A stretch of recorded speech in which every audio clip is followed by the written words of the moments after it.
तो भाई अभी गुड मॉर्निंग, सबा खैर, सॉरी गुड आफ्टरनून।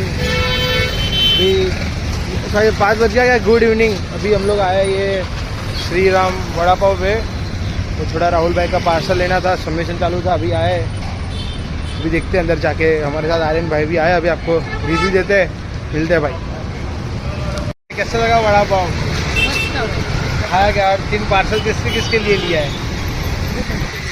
रूममेट के लिए भाई ने लिया। और भाई सबमिशन के बारे में आपका क्या कहना है? क्या बोलूं? हम कुछ बोल नहीं सकते क्योंकि हमारे मुंह से ज़्यादा अभी हाथ चल रहे। कोई नहीं भाई, आपको वो पार्सल शूज़ कलेक्ट कर लिया, घर पे आके अनबॉक्सिंग भी दिखाता हूँ, जुड़े रहिए कल तक से आज तक।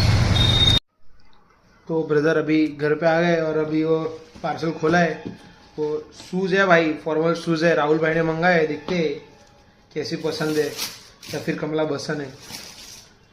भाई लोग अच्छी पसंद है अभी, लगता है अभी राहुल भाई को ऐसा चूना लगा कि बूझ मारना पड़ेगा। अभी देखते हैं, जुड़े रहिए हमारे साथ, आपको कल अपडेट देते रहेंगे।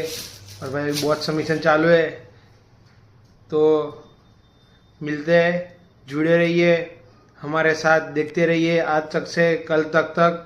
सावधान रहिए, सतर्क रहिए। जय हिंद, जय भारत।